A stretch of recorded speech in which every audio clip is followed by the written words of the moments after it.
बच्चों के कमरे से जोर जोर से बोलने की आवाजें आ रही हैं।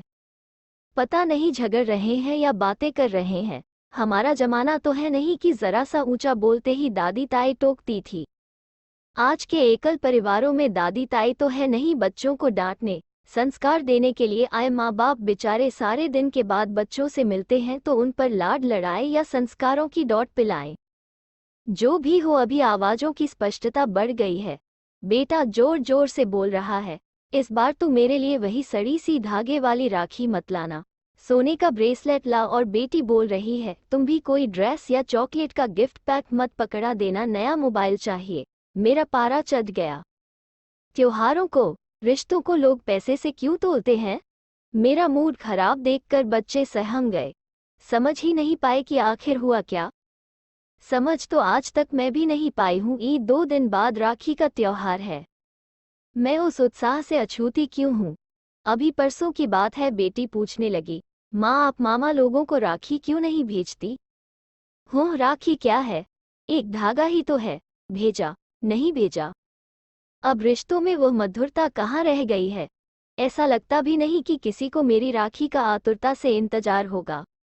ऐसा नहीं है कि मेरे भाई नहीं है या मुझे मानते नहीं है। मेरे मामा, चाचा, सगे सब मिलाकर 17 भाई हैं। सब मुझे मानते भी बहुत है। बहुत सालों तक मैं उन सबको बहुत उल्लास से राखी बांधती थी, या यूं बोलो कि माँ बंधवाती थी। माँ सभी त्योहारों को बहुत उल्लास से मनाती। दिवाली पर नए कपड़े, पटाखे, मिठाइयाँ, पूजा का सामान चाहिए ही चाहिए। होली पर नए कपड़े, मेहमानों की आवभगत, रंग, अबीर, गुलाल, पिचकारी, इनकी लंबी लिस्ट। नवरात्रि पर पूजा, होम, पंडित जी की दक्षिणा, घी, मेवे, इन सब के साथ पापा का निरीह सा चेहरा। नहीं, हम गरीब घर के नहीं थे, अच्छे खाते पीते परिवार से थे, जहां आमदनी थोड़ी सीमित थी। कमी नहीं थी, पर हाथ खोलकर खर्च संभव नहीं था। माँ पूरे साल या यूं बोलो तो पूरी जिंदगी उसी सीमित आय में गुजारा करती। पर त्योहार के समय उन्हें शायद लगता कि उनके बच्चे चाचा ताऊ के बच्चों के सामने हीन भावना महसूस न करें आए, क्योंकि वहां कमाने वाले भी ज्यादा थे और आमदनी के स्रोत भी। जो भी हो, इन त्योहारों की लंबी लिस्ट में मुझे लगता था पापा की खुशियां कहीं दब जाती थी। मुझे लगता था कि यह हाल सिर्फ मेरे घर में ही नहीं, हर घर में होता था कि अभी 10-15 लोग आकर राखी बांधेगी, सबको कुछ न कुछ देना पड़ेगा। 10 रुपये भी दिया तो 200 रुपये गए। क्योंकि हम जब सज धज कर राखी की थाली लिए भाई को टीका करने जाते, तो राखी बांधने के बाद चाची, भाभी द्वारा थाली में 10 का नोट रखना कहीं अंदर तक शर्मिंदगी का एहसास करा देता। ऐसा लगता था कि मैं अपने भाई को राखी बांधने नहीं गई हूँ, मेरा मकसद सिर्फ वो पैसे झपट कर लाना है। मुझे आज भी वो एहसास रक्षाबंधन में खुश नहीं होने देता, जहां राखी बांधने के बाद लोगों को लगता है कि अब कुछ देना पड़ेगा। राखी बांधने के साथ बहन को दी गई भाई की प्यारी सी मुस्कान और बहन के सिर पर प्यार भरा हाथ ही बहन के लिए सबसे बड़ा तोहफा होता है। पता नहीं किस नासमझ ने ये पैसे की प्रथा प्रारंभ की। खैर, ये सब बातें मेरी भोली सी माँ की समझ में नहीं आती। वे तो राखी के दिन घर आने वाले हर शख्स को राखी बांधने को कहती।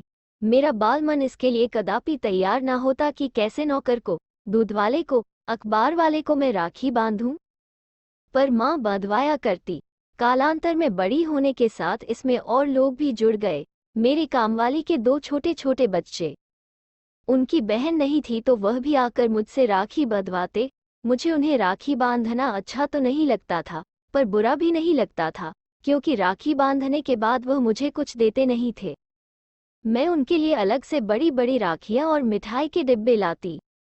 राखी के दिन सभी भाइयों को मालूम था कि मैं राखी बांधे बगैर कुछ खाती नहीं हूं, तो भी वह 10-11 बजे तक हमें परेशान करते कि आज तो हमारा दिन है, थोड़ा इंतजार करो।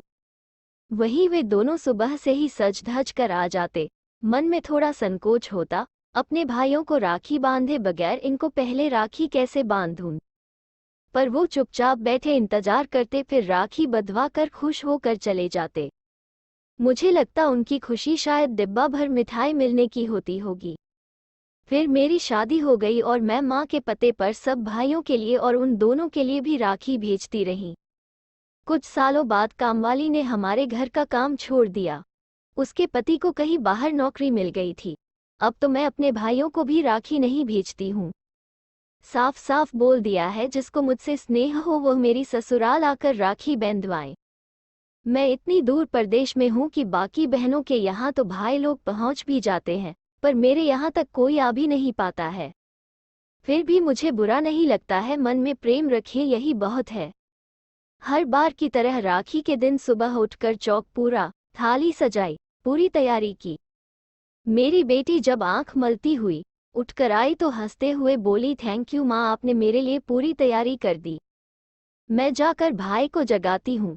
मेरे लिए ना समझ नहीं समझती, हमारी पूजा में एक मानस पूजा का विधान भी है।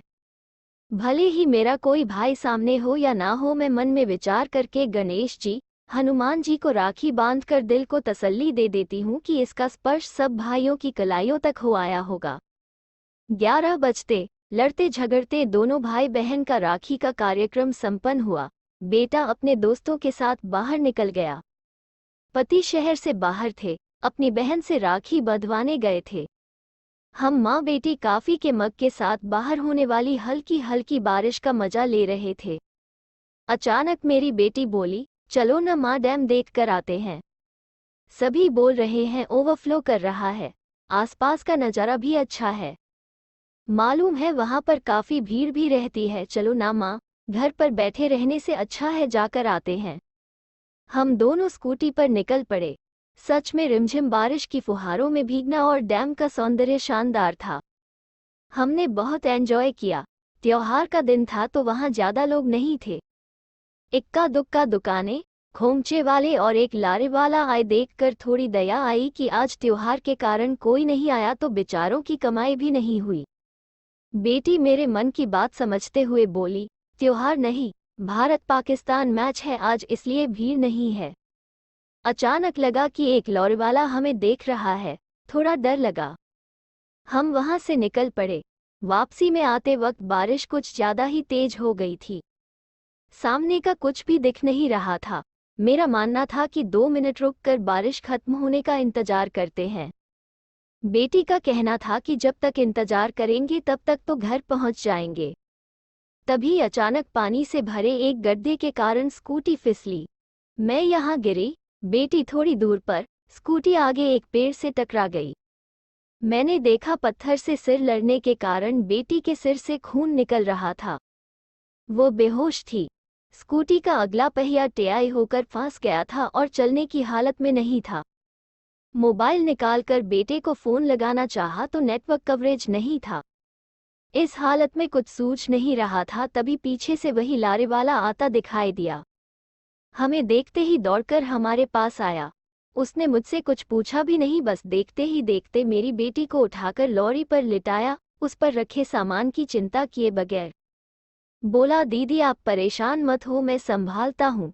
जोर से लॉरी धकेलता हुआ आंखों से ओझल हो गया। मैं कुछ समझ ना पाते हुए उसके पीछे पीछे भागी। पता नहीं कौन था, मेरी बेटी को कहाँ ले गया, कितना चली कितना भागी यह तो याद नहीं, पर काफी आगे जाने के बाद एक हॉस्पिटल के बाहर वही लॉरी खड़ी दिखाई दी। मैं बदहवास भागती हुई अंदर गई। वो काउंटर पर ही खड़ा था, कुछ फॉर्म भर रहा था। डॉक्टर ने पट्टी वगैरह मार दी थी। मेरी बेटी को होश तो नहीं आया था, पर वो खतरे से बाहर थी। मैंने उसको धन्यवाद दिया तो वो बोला, दीदी धन्यवाद की क्या बात है, अपनी भांजी के लिए इतना तो कर ही सकता हूँ। मैं अपलक उसे देखती रही। मैंने कहा, मदद करने के लिए बहुत बहुत धन्यवाद। आपको शायद कोई धोखा हुआ है या पहचानने में कोई भूल, मैं आपको नहीं जानती।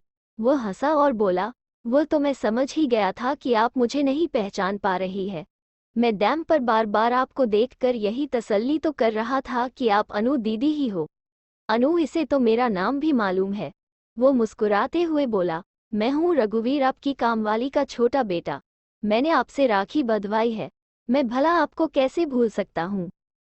दोस्तों, कहानी पसंद आए तो कृपया चैनल को लाइक, शेयर और सब्सक्राइब करें। धन्यवाद।